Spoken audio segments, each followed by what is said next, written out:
Oh, is this... Ayan, naka-standby na po si Ka-Immortal. Ka-Immortal? Ating Ka-Immortal na si Joel Mascareñas. Ayan, Rider 123, Joel Mascareñas, The Ultimate Adventure. Ayan, sasali siya sa 1,000cc na above sa individual category. Wow. Parang nakikinig ako ng love story sa boses ni Sir Alfred. I'd like to thank everybody for sending your comments. Guys, we're about to see Ka-Immortal. You have been hearing him. I'd like you all to watch out for his vlogs.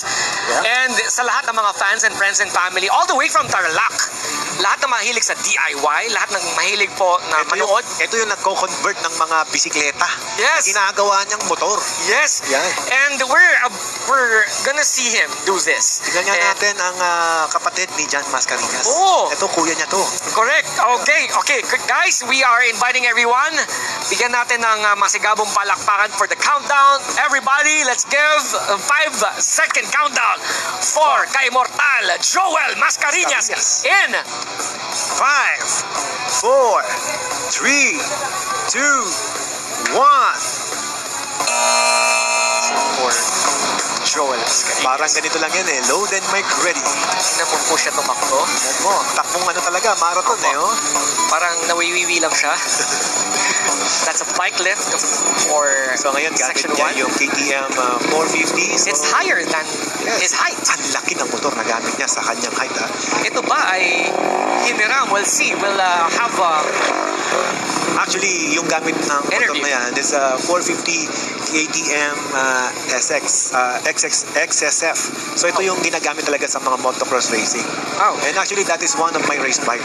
Wow! So, ibig sabihin, you're all given a chance to also borrow if you cannot have your own bike. You can rent, no? Pumunta ka na po dito. It's already Philippine time. It's already 3 o'clock. Merienda time. It's siesta time already, but we're enjoying the live stream broadcast. I'd like you all to share. Please, share the live stream broadcast. If hindi nyo gagawin yan, sayang po.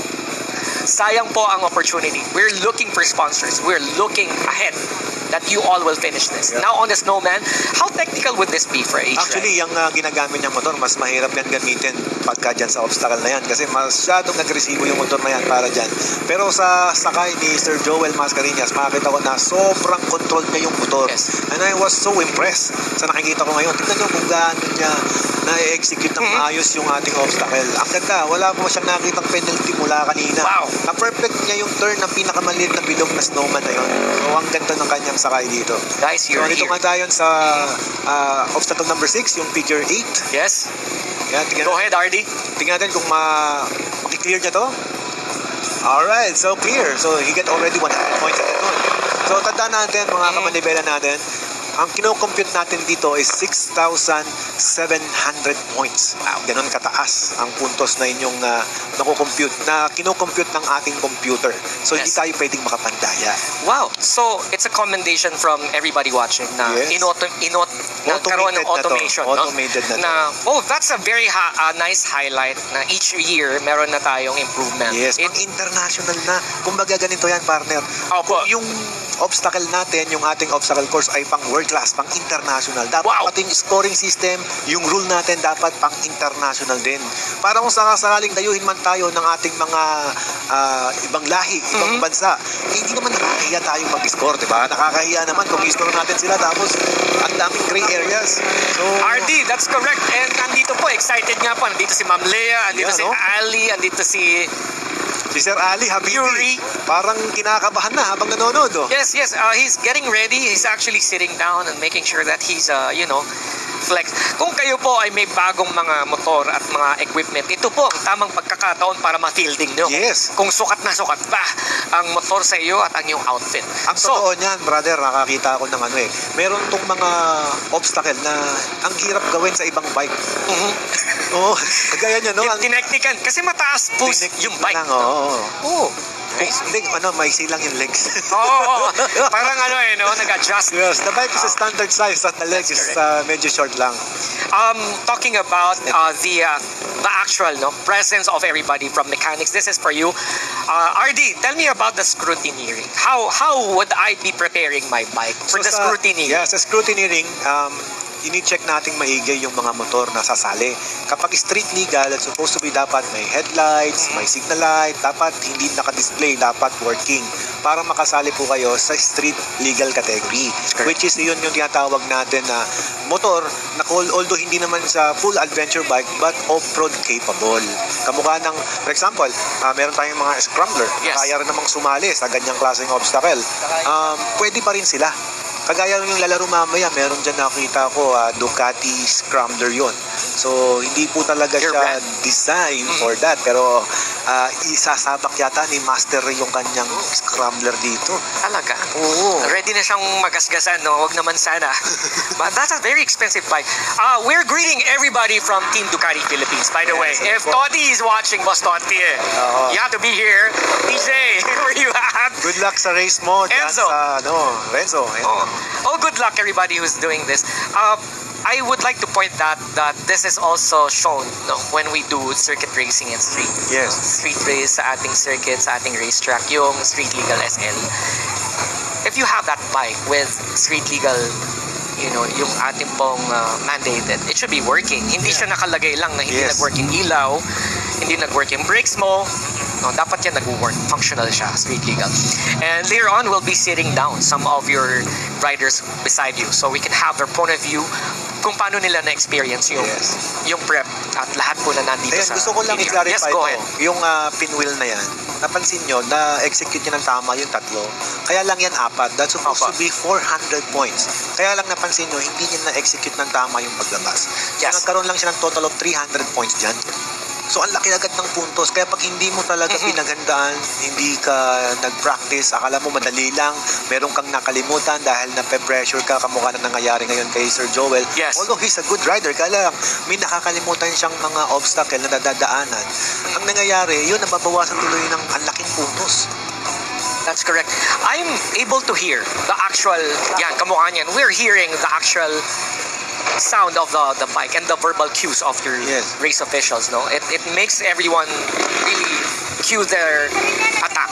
Yes, you can hear Mel Bacabak from the background. Grabe, di ba? Thank you so much, Ma'am Mel Bacabak, for shouting.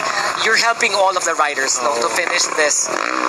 And now on the 33rd section, Hillside, level 2. Level 2, yeah. How high is this from your point of view? Hindi ako nagkakamali. Isang track? Hindi lang. Mataas yan eh. Nalulula nga ako pag makakita ko dyan eh. Siguro more than 1 dump truck. Oh, 1? Oh, that's good. That is almost 3rd floor.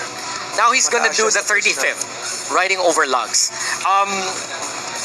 There are parts na kailangan natin talagang i-practice, no? They have to go back. Let's say, hindi ko nagawa. No. Uy, I missed that. Can I go back? Yes, ang kagandahan dito sa ginawa nating season 2, pwede ka nang mag-re-entry. Kanya lang, for example, dahil na-miss mo siya, nag-failure to do the course ka, syempre nagkaroon ka agad ng penalties doon, which is 5 points na yon. Eh, nag-re-entry ka, so another 5 points yon. So, ang babawas sa'yo agad, 90 points na lang yung kinocompute natin, hindi na 100. Kasi each obstacle, ang score niyan is 100 points. So, ngayon, kung nalagpasan mo yung isang obstacle, binalikan mo, naging 95 na lang yung kinocompute sa'yo. Yes, RD. Now we're gonna see Joel Mascareñas on his KTM 450 doing the tennis ball slalom. Tell me about this highlight. Ayan, yung tennis ball slalom natin, ang taas ng puntos na yan. Kapag ka nahulog yung bola, 100 points kada bola na mahuhulog sa'yo. So, total of 6 balls yan na ang total niyan is 600 points. So, dapat talaga dito ka mag-ingat kasi ang laki ng puntos na mawawala. And I would like to mention na nga pala, dahil ito ay testing pa lang naman, halos lahat na nakita kong rider ay hindi naka-gloves. Please lang ha. Next time, naka-gloves na po ha.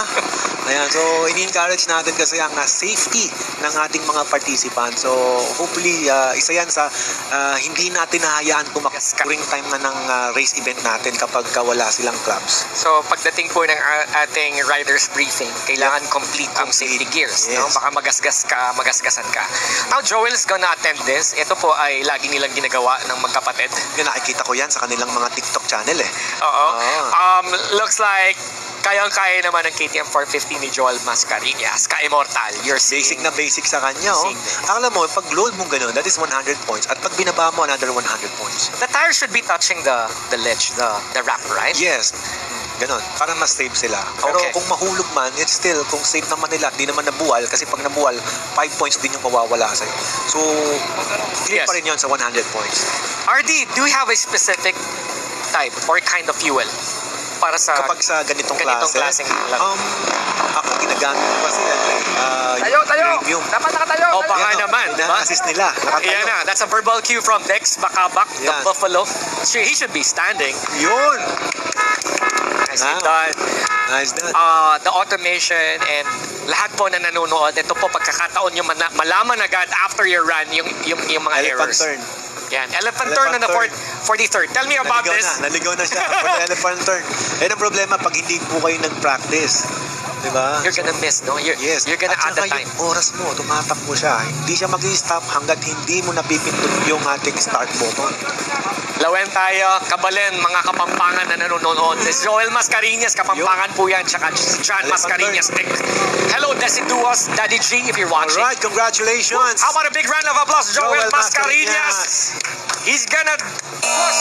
Yun! Ang oras po niya ay 10 minutes and 45 seconds. Kinabahan po kami. Pwede bang lagyan ng camera ang helmet nila if they wanted to? If they wanted to. Kaya lang kasi Oo. ganito yan, magiging disadvantage yan para sa kanila eh.